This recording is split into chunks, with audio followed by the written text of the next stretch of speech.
की BJP BJP जिंदाबाद, BJP BJP जिंदाबाद। आज বোলপুর 1 নম্বর দাদা ইলামবাজার ব্লক বিজেপির পক্ষ থেকে যে বনবেলায় একটি পথসভার আয়োজন করা হয়েছে। পথসভায় উপস্থিত মন্ডল এবং জেলার কার্যকর্তা এবং এই বনবেলাবাসী এবং পথ চলতি মানুষকে সকলকে আমার গৌরব অভিনন্দন। আপনারা সকলেই জানেন এবং অবগত আছেন যে 2011 সালে যে এক পরিবর্তন আনার কথা বলে যে সরকারটি আমাদের পশ্চিমবাংলায় প্রতিষ্ঠিত হয়েছে, তার স্লোগান ছিল একটাই, বদলা নয় বদল চাই। সেই বদলা নয় বদল চাই যে স্লোগান নিয়ে পশ্চিমবাংলায় প্রতিষ্ঠিত হয়েছিল যে মা মাটি মানুষের সরকার। আজকে মাটি আজকে নেই, মারা আজকে ধর্ষিত, আর মানুষের জীবন আজকে হয়রানি। তাহলে আজকে কোন সরকারকে আমরা প্রতিষ্ঠিত করেছিলাম বন্ধু?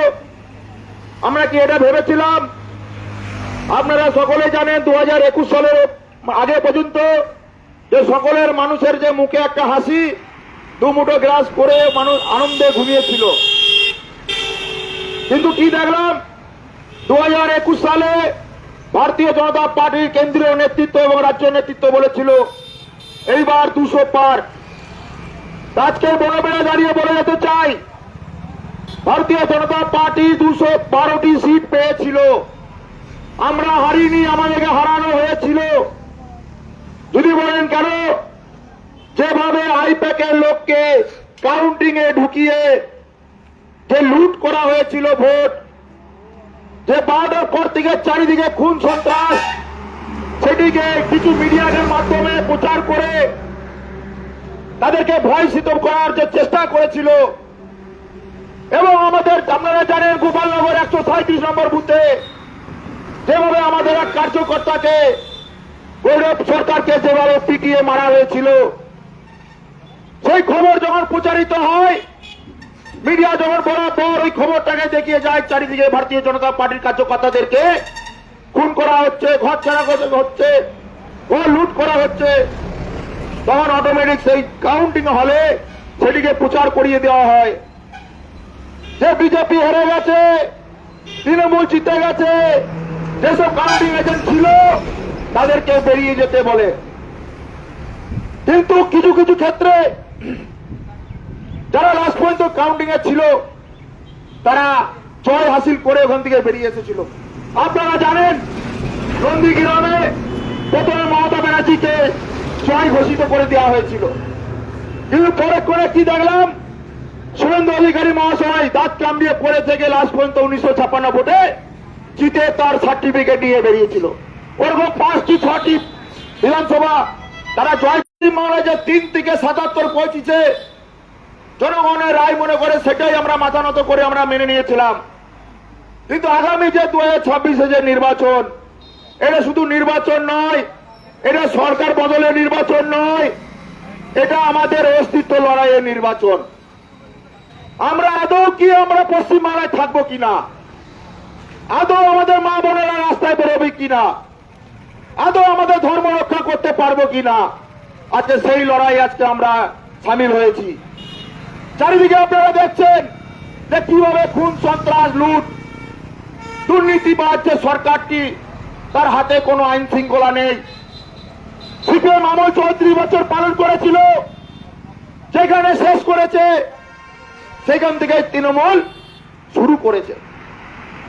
সিপিএম যেসব চোর গুন্ডা বদমাশদেরকে পিছনে সারিতে রাখতো, এই তৃণমূল সরকার আসার পর সেই চোর গুন্ডা বদমাশদেরকে সামনে সারিতে এনে প্রশাসনে বসিয়েছে। তার জন্য আজকে প্রশাসন সামালতে পারছে না মমতা ব্যানার্জি। চারিদিকে খুন সন্ত্রাস হয়েই যাচ্ছে। সকল মা বোনেরা জানে অভয়া কাণ্ড, কিভাবে একজন মহিলাকে ধর্ষণ করে খুন করা হয়েছে। তার বিচার চেয়ে গোটা পশ্চিমবাংলা তথা গোটা ভারতবর্ষ উত্তাল হয়েছিল, আপনারা জানেন। কিন্তু আমরা কি দেখলাম, লাস্ট পর্যন্ত সেই বিচার আমরা পাইনি। আজকে সেই বিচার পেতে তার মাকে আমরা সম্মানিত হিসাবে টিকিট দেওয়া হয়েছে ভারতীয় জনতা পার্টির পক্ষ থেকে। আমাদের একটাই সংকল্প যে অভয়ের মাকে জিতিয়ে পশ্চিমবাংলা বিধানসভায় নিয়ে গিয়ে তার বিচারের ব্যবস্থা করার। আমাদের লজ্জা লাগে যে পশ্চিম বাংলায় একজন মহিলা শাসিত রাজ্য, সেখানে মহিলাদের সুরক্ষা নেই। দুর্গাপুরে আপনারা জানেন, উড়িষ্যার একটি মেয়ে দুর্গাপুরে মেডিকেল কলেজে পড়তে এসেছিল। সেই মেয়েটিকে ধর্ষণ করে তাকে উল্টো বদনাম দিয়ে এই পশ্চিমবাংলা থেকে ছাড়া করেছে। উনি কি বলছে যে রাত 8টার পর কেন বেরিয়েছিল? তাহলে আমরা কোন রাজ্যে বাস করছি?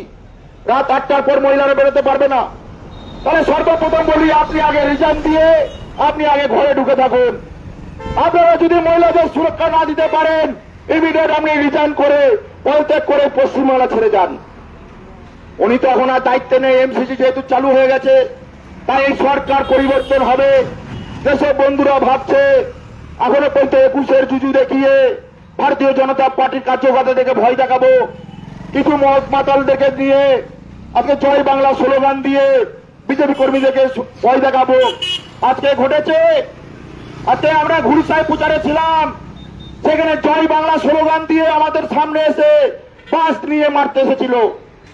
কিন্তু বন্ধুগণ, একটা কথা বলি, এই জয় বাংলা কি স্লোগান আমাদের? এই জয় বাংলা কি আমাদের সংস্কৃতি পশ্চিম বাংলার? জয় বাংলা স্লোগান কোথাকার? আজকে বাংলাদেশের স্লোগান জয় বাংলা, তাহলে সেটা আমাদের পশ্চিম বাংলায় জয় বাংলা স্লোগান চালাচ্ছে। আমরা অনেক দেখেছি বাংলাদেশে জয় বাংলা স্লোগান দিয়ে আমাদের ঘরের মা বোনদেরকে তুলে নিয়ে গেছে, জয় বাংলা স্লোগান দিয়ে ঘর লুট করা হয়েছে, জয় বাংলা স্লোগান দিয়ে ঘর চালিয়ে দেওয়া হয়েছে। তাহলে আজকে কি আমরা চাই সেই সংস্কৃতি এই পশ্চিমবাংলায় প্রতিষ্ঠিত হোক? তাই আমাদের অস্তিত্ব লড়াই। এই নির্বাচন শুধু নির্বাচন নয়, এই নির্বাচন অস্তিত্ব লড়াইয়ের নির্বাচন। এর আগেও আপনাদেরকে বললাম, আমরা আদৌ পশ্চিমবাংলায় থাকতে পারবো কিনা, এই পশ্চিমবাংলায় আমরা বসবাস করতে পারবো কিনা। আজকে বেশিরভাগ এখানে উদ্বাস্তু কলোনি। তাই আপনাদেরকেও বলি, শুনুন, এসেছেন বাংলাদেশ থেকে পূর্বপুরুষরা, কিন্তু আর আমাদের বাংলাদেশ যাওয়ার জায়গা নেই, আমাদের পূর্ব পাকিস্তান যাওয়ার জায়গা নেই। শুধু একটাই মাত্র রাষ্ট্র, সেটা হলো ভারতবর্ষ, তার মধ্যে আমরা আছি পশ্চিম বাংলায়। তাই এই নির্বাচনে সকলকে বলবো, যে সরকারকে জঙ্গল রাস্তা যদি উপরে ফেলতে না পারেন, আগামী দিনে আপনার বাচ্চা, আপনার মেয়ে, আপনার ভাই, দাদা কেউ সুরক্ষিত থাকবে না। অনেকজনা ভাবছে যে সুখদেবের ঘরটা জ্বললে পরে আমার ঘরটা ঠিক থাকবে। বন্ধু বলে রাখি, যদি হিন্দু হয়ে থাকে, আপনার ঘরের পাশে বিজেপি কর্মীটা যদি ঘর ভাঙচুর হয়, পাশের ঘরটা আপনারও সুরক্ষিত থাকবে না। যাদেরকে নিয়ে খেলা করছে মমতা ব্যানার্জি, তাদের অবস্থা আপনারাও জানেন। আপনারও মনে মনে ভাবেন যে আমার মেয়ে আছে বাড়িতে, সে কি রাতে বেলায় বেরোতে পারবে কিনা। আজকে কিছু অর্থ লোভে, কিছু টাকা ইনকাম করার জন্য আপনারা তৃণমূলের সাথে মিশে আছেন, ভাবছেন এইভাবে দিন চলে যাবে। এইভাবে দিন থাকবে না, এইভাবে দিন যাবে না। তাই আপনারাও সাবধান হন। নিচুতলা যে সমস্ত সিপিএম, কংগ্রেস, তৃণমূল কর্মীদের কার্যকর্তা আছে, আমি বলে বেলায় দাঁড়িয়ে বলে যেতে চাই, আপনারা সঙ্গে থাকুন, বিজেপিকে ভোট করুন, বিজেপির সঙ্গে আসুন, তাহলে আসবে পরিবর্তন। যে সমস্ত নেতারা চুরি করে আজকে বোলপুরে জায়গা কিনেছে, 2-4 দিন আগে গোয়াতে এক জায়গা কিনেছে, এই জঙ্গলমহলের টাকা নিয়ে যে গোয়াতে বাড়ি করেছে, এই জঙ্গলমহলের টাকা নিয়ে গোয়াতে বাড়ি করেছে, বালির টাকা, সিন্ডিকেটের টাকা, এইখানে ঘর করতে আসা কলকাতা মানুষদের কাছে লুট করা টাকা গোয়াতে যে বাড়ি করেছে, বোলপুর প্রান্ত থেকে বাড়ি আছে। আজকে শুনে রাখুন, কাদের টাকা, এইখানকার টাকা লুট করেছে। তাই আগামী দিন যদি এই সরকারকে পরিবর্তন না করতে পারেন, তাহলে আপনার বাড়িটাও থাকবে না, আপনার ঘরের মেয়ে ছেলেও সুরক্ষিত থাকবে না, আপনিও সুরক্ষিত থাকবেন না। তাই মোদীজির সংকল্প, মোদীজি সবকা সাথ সবকা বিকাশের যে মন্ত্র নিয়ে আজকে গোটা ভারতবর্ষ চালাচ্ছে, সেখানে 22টি রাজ্য সরকার চলছে ভারতীয় জনতা পার্টি, যেখানে প্রত্যেকটা সংকল্প মোদীজি হারে হারে 100% একদম পূরণ করেছে।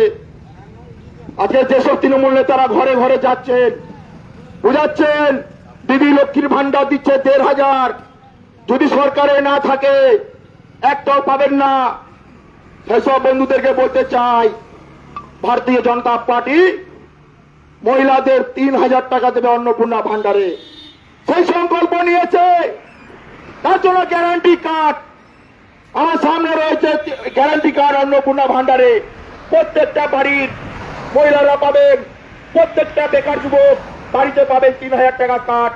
আমাদের কার্যকর্তারা আপনাদের বাড়িতে যাবে, আপনাদের বাড়িতে যেয়ে যে আপনাদের ফর্ম পূরণ করাবে। 3,000 টাকা অন্নপূর্ণা ভান্ডারে মহিলাদের জন্য, বয়স্ক ভাতা 3,000 টাকা, বার্ধক্য ভাতা 3,000 টাকা, এবং যারা গর্ভবতী মায়েরা আছেন তাদের জন্য 21,000 টাকার সুব্যবস্থা করা হবে। এর থেকে বড় কথা বলি, যে রাজ্য সরকারের যে বাস চলছে, যে সরকারি বাস, সেই সরকারি বাসে মহিলাদের জন্য বিনামূল্য ব্যবস্থা করা হবে। শুধু এটা বিজেপির প্রতিজ্ঞা নয়, এটা মোদিজির গ্যারান্টি, বিজেপির গ্যারান্টি। মোদিজি যা বলেছে সেটা করে দেখিয়েছে। যদি বলেন অনেকজনে ভাওতা দিচ্ছে, আপনারা দেখুন 2014 সালের আগে রাম মন্দির করার যে সংকল্প যাত্রা আমরা করেছিলাম এবং ইস্তাহারে বলেছিলাম 370 দ্বারা হাঁটাবো, রাম মন্দির বানাবো, কাশ্মীরে আজকে এক দেশ এক আইন, ওখানে ভারতীয় পতাকা উত্তোলন করব, করেছে। এটা প্রমাণিত, এটা বারবার প্রমাণিত। ভারতীয় জনতা পার্টি সরকার যেটা বলে সেটা করে। কিছুদিন আগে আমাদের দিল্লিতে ভারতীয় জনতা পার্টি সরকার গঠিত হয়েছে, সেখানে পর্যন্ত মহিলাদের জন্য বলেছিল 2,500 টাকা করে দেওয়া হবে। সেই 2,500 টাকা করে প্রতি মাসে চালু হয়েছে। গুজরাটে, মধ্যপ্রদেশে, মহারাষ্ট্রে, উত্তরপ্রদেশে সব জায়গাতে একই। তো এর আগে যে গোয়াতে নির্বাচন গেল, সেখানে মমতা ব্যানার্জি বলেছিল প্রত্যেকটা মহিলাদেরকে 15,000 টাকা করে দেওয়া হবে। তাহলে কেন পশ্চিম বাংলায় 1,500 টাকা পাবে? আপনি গোয়াতে যদি বলেন 15,000 পাবেন, তাহলে পশ্চিম বাংলায় কেন 1,500 পাবে? আজকে সবাইকে ভিখারি বানিয়ে রাখতে চাইছেন, কিন্তু বিজেপি সাম্মানিক দেবে, মহিলাদেরকে সম্মান দেবে। আপনারা সকলে দেখেছেন গতকাল সংসদে বিল পাস করেছিল, যেখানে মহিলাদের 33% সংরক্ষণ করার কথা বলেছে মোদী সরকার। সেখানে তৃণমূলের সরকার বিরোধিতা করেছে, যেখানে যেন মহিলারা যেন 33% যে সংরক্ষণ করার কথা সেটা যেন না করে। আচ্ছা, বারবার প্রমাণিত মমতা ব্যানার্জি একজন চিটিংবাজ, একজন মহিলা বিরোধী, একজন আদিবাসী বিরোধী, একজন সংখ্যালঘু বিরোধী, তাদেরকে তেজপাতার মতন ব্যবহার করেছে। তাই আজকে সংখ্যালঘুরাও আছে মমতা ব্যানার্জির কাছ থেকে সরে গেছে। তারাও জানে এই সরকার থাকলে পরে আমাদের আর কোনোদিনও উন্নয়ন হবে না। আজকে বিজেপি শাসিত রাজ্যে যান গুজরাটে, সেখানে মুসলিমদের অবস্থা দেখুন।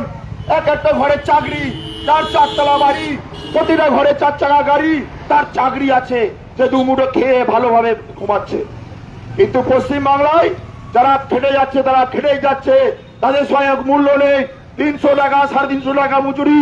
কিন্তু অন্য রাজ্যে যারা চলে যাচ্ছে, যাদেরকে আমরা পরিযায়ী শ্রমিক বলছি, তারা কেন চলে যাচ্ছে বিজেপি শাসিত রাজ্যে? বড় বড় কথা। আজকে আপনারা কেন পরিযায়ী শ্রমিকদেরকে পশ্চিমবাংলা রাখতে পারছেন না? তাদেরকে কেন এখানে কাজ দিতে পারছেন না? কারণ এখানে কলকারখানা নেই, এখানে কোনো ইন্ডাস্ট্রিয়াল নেই। কোথায় যাবে? সিঙ্গুরে ভাওতা দিয়ে সরকার করেছিল, সিঙ্গুরে টাটাকে তাড়িয়ে দিয়ে আজকে সেই টাটা গুজরাটে প্রতিষ্ঠিত হয়েছে। সেখানকার অবস্থা দেখুন। আর পশ্চিমবাংলায় অবস্থা দেখুন, প্রত্যেকটা মানুষকে ভিখারি বানিয়ে রেখে দিয়েছে। মদ শিল্প, লটারি ব্যবসা, এই ব্যবসা করে চালাচ্ছে। তাই এই সরকারকে যতক্ষণ না পাল্টাবেন আপনাদের প্রকৃত উন্নয়ন হবে না। তাই সকাল থেকে রাত পর্যন্ত প্রত্যেকটা ভারতীয় জনতা পার্টি যারা ক্যান্ডিডেট, তারা এ মাথা থেকে ও মাথা ছুঁড়ে বেড়াচ্ছে। শুধুমাত্র একটা, যে মানুষ সচেতন হোক, নিজের ভোট নিজেদের, নিজের পূর্বাতন বক্তা আমাদের চিন্তা বলেছেন, এখানে আমাদের একটা পঞ্চায়েত নেই, আমাদের একটা জেলা পরিষদ নেই, একটা সমিতি নেই। কি করে থাকবে বন্ধু? প্রত্যেকটা বুথে লুট করা হয়েছে ভোট। এই রামবাজার পঞ্চায়েতে 27টা বুথের মধ্যে 22টি বুথ আমাদের জেতা। প্রত্যেকটা নির্বাচনে দেখুন 22টা বুথ জেতা, কিন্তু 23 সালে আমরা জিততে পারিনি, শুধু এখানে চুরি করেছে বলে। কিছু নেতা ইলামবাজার গেছিল নমিনেশন ফাইলের দিন, ঘরে তালা মেরে রেখেছিলাম। এই 2026 এইখানে দাঁড়িয়ে বলে যেতে চাই, 2026 যে নির্বাচন, সেই নির্বাচন ইতিহাসে সাক্ষী থাকবে যে পশ্চিমবাংলা নির্বাচন হয়েছিল। আজকে কি অবস্থা তৈরি করেছে, যেখানে কাশ্মীরের মতো জায়গাকে ঠান্ডা করেছে, যত ফোর্স ওখানে ছিল সেই ফোর্স আজকে পশ্চিমবাংলায় আসতে বাধ্য হয়েছে। আচ্ছা, কোন জঙ্গল রাজ তৈরি করেছে? ওই মাফিয়ার রাজ তৈরি করেছে। এটা পূর্ব বাংলাদেশ করার চক্রান্ত চলছে পশ্চিমবাংলাকে। তাই আজকে নির্বাচন কমিশন পুরো সেন্ট্রাল ফোর্স, কাশ্মীরের ফোর্স, ইউপি থেকে বিহার থেকে ফোর্স এনাকে ভোট করাতে হচ্ছে। এটা আমাদের লজ্জা নয়? এটা আমাদের সংস্কৃতির লজ্জা নয়? আর আজকে পশ্চিমবাংলাকে কোন জায়গায় দিয়ে গেছে আপনারা চিন্তা করে দেখুন। তাই বেশি কথা বলবো না, আমাদের টাইম লিমিটেড করে দিয়েছে নির্বাচন কমিশন। আপনাদের কাছে একটাই আমাদের দাবি এবং জোরহাট করে একটাই কথা বলবো, 2026-এ যে নির্বাচন আগামী 23 তারিখ, বৈশাখে 9 তারিখ আপনারা সকাল সকাল বুথে যাবেন, নির্ভয়ে ভোট দিবেন। যদি কোনো তৃণমূলের নেতা হুমকি দেয় শুধু আমাদেরকে জানান, একটা নাম্বার নির্বাচন কমিশনের দেওয়া আছে, সেটা আমরা প্রত্যেকটা বুথে বুথে বলে দেবো। শুধুমাত্র ফোন করে জানাবেন এই তৃণমূল নেতা হুমকি দিচ্ছে, সঙ্গে সঙ্গে ব্যবস্থা করার দায়িত্ব আমাদের। ও ভাবছে যে আগামী দিন যেভাবে আমরা ভোট করিয়েছি সেভাবে ভোট করাবো। কথা দিয়ে যাচ্ছি, যে সমস্ত তৃণমূলের বন্ধুরা ভাবছেন ভোট লুট করবো, সাবধান হয়ে যান, না হলে নির্বাচন কমিশন অলরেডি বলে দিয়েছে যেখানে যা ওষুধ লাগার সেই ওষুধ দেওয়া হবে। তাই নির্বাচন অস্তিত্ব রক্ষার নির্বাচন। এই নির্বাচন সরকার বদলানোর নয়, নতুন সূর্য উদয় করার একটা নির্বাচন। যে আগামী দিন মানুষরা হাসবে, নতুন সূর্য উদয় উঠবে, সেই মানুষকে হাসি খুশি কাজ করবে, কর্মসংস্থান হবে এবং মানুষ সব থেকে বড় নিশ্চিন্তে আইন শৃঙ্খলা প্রতিষ্ঠিত হবে, নিশ্চিন্তে ঘুমাবে, বর্ডার থেকে অনুপ্রবেশ ঢুকতে পারবে না। তাই সকলকে করজোরে অনুরোধ, আগামী 23 এপ্রিল আসছে দিন, পদ্মফুল চিহ্নে ভোট দিন। মাননীয় দিলীপ দাকে 3 নম্বর বুতাম টিপে বিপুল ভোটে জয়যুক্ত করে এই আমাদের কলকাতা বিধানসভায় পাঠাবেন। এই দাবি রেখে সকলকে আবার একবার গৌরীক অভিনন্দন জানিয়ে, বন্দে মাতরম জানিয়ে, ভারত মাতা কি জয় জানিয়ে, সকলকে আর একবার প্রণাম জানিয়ে আজকে আমার বক্তব্য শেষ করছি। বন্দে মাতরম, ভারত মাতা কি জয়।